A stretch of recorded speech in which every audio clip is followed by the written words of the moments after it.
Poverty is the parent of revolution and crime, Aristotle. As Nigerians move closer to 2027 general elections, concern over rising influence of money politics and vote buying are becoming pronounced. Vote buying and financial investment are increasingly shaping electoral outcome in Nigeria, raising question about credibility of the democratic process and the true will of the people. Today on Political Arena, we examine why vote buying persists and explore the practical solution to curb this trend of vote buying in Nigerian politics. I am joined by my guest, Sadiq Oladimeji. Sadiq, welcome to Political Arena. Thank you so much. So, Sadiq, as a public analyst, what are the primary drivers behind vote buying in Nigerian politics? Firstly, I'm going to say the primary drivers of vote buying are the contestants of elections. And you could see that the money each contestant can spend now on campaign has now been increased in the recent electoral bill that was signed this year to 10 billion for the presidency and I think 5 billion for governorship seats, which to me it's so extravagant and lavishness, because why are you spending that much to get into office if you are not going to go into vote buying? And with the current situation of the country, you could see that there is nobody that will be offered money and he or she is not going to, submit to what he or she is asked to do in return of getting money. So I would still say the politicians who are contesting are the main drivers of vote buying. Practically, you mean it is our lack of political orientation and socialization that trigger or push forward toward vote buying in Nigerian politics? No, what I mean is that the current situation of the country, the economy, the poverty rates, so you could see that it's at the high level. Everybody does anything just to get money. So me, I just want Nigerians to understand that if you don't have money and someone is offering you like 100,000 or 50,000 to cast your vote for this person or for his own candidates, definitely most of Nigerians are going to fall to it and do that and succumb to their offer. So it's the economic downfall that is causing vote buying in Nigeria, because most of the individuals who go outside to vote don't even have food in their house. But some political analysts are attributing vote buying to the issue of poverty, illiteracy, and lack of political socialization. Yes. What can you say about that? Yes, I think INEC also has a part to play.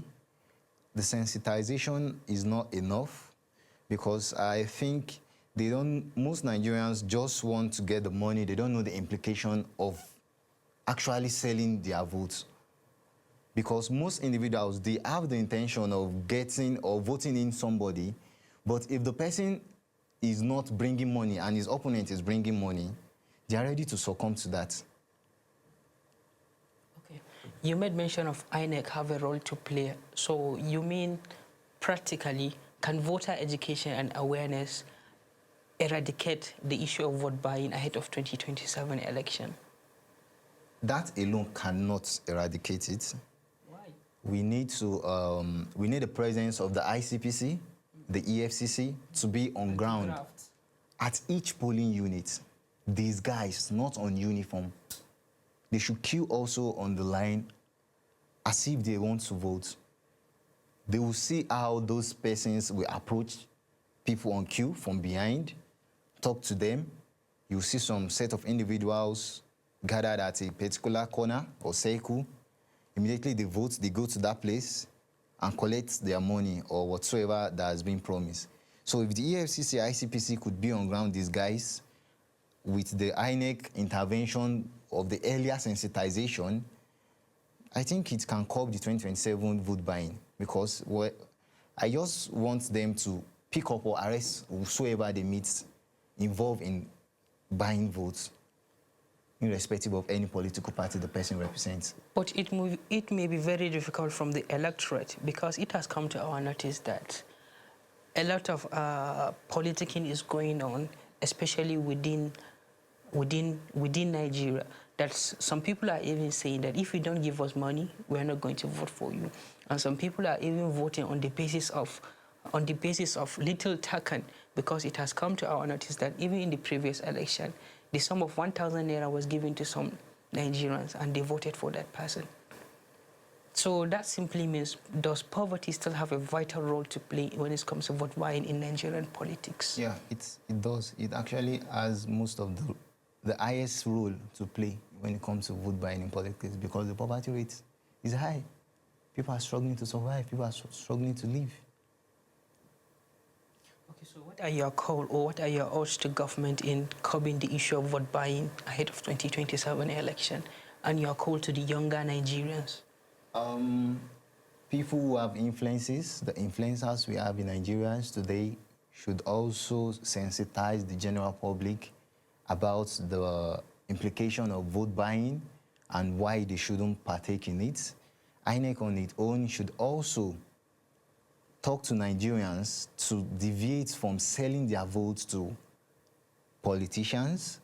Then I think, lastly, the EFCC, the ICPC, and any other force that could join hand, maybe the civil defense, should be on ground at each polling unit to observe and pick out those who are selling or who are buying the votes of the public. Okay, Sadiq, as a public analyst, please, I want you to tell our listeners and viewers two implications of vote buying so that they can avoid it. I think the first implication of vote buying is you might end up selling your votes for the wrong person, which will lead to wrong governance. And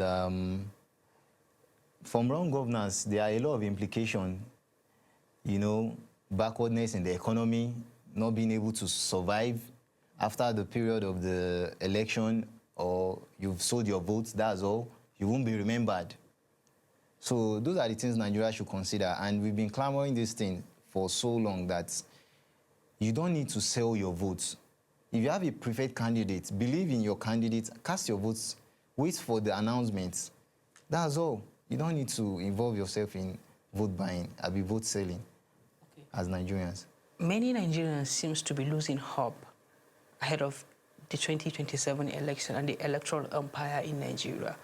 And many people make it clear that they are not going to vote, because if you approach people and even ask them, they will even tell that they don't even have a voter's card. So what are your call to young Nigerians out there whom seems to lose hope ahead of the general elections? What are your call to them? My call to them is they should remember that who give up na him fuck up. If you say you are tired, you don't want to cast your vote, or maybe your vote does not count. If your vote does not count, why do politicians buy them? Your vote actually do count. So this is a call for all Nigerian youths and Nigerians at large to go and get their PVC ready. Get your PVC ready. Ensure you cast your votes with due diligence and not bringing any sentiment to it. And ensure that it's being counted before you leave your polling unit. So in a nutshell, you're calling on young Nigerians and Nigerians at large to believe in the system. Yes. Have more trust, believe in the system, yes, and let them cast their vote ahead of 2027. Yes. Okay, Sadiq, that is all what we have. Thank you for speaking with us on Political Arena. Thank you so much. That is all what we have on this program, Political Arena.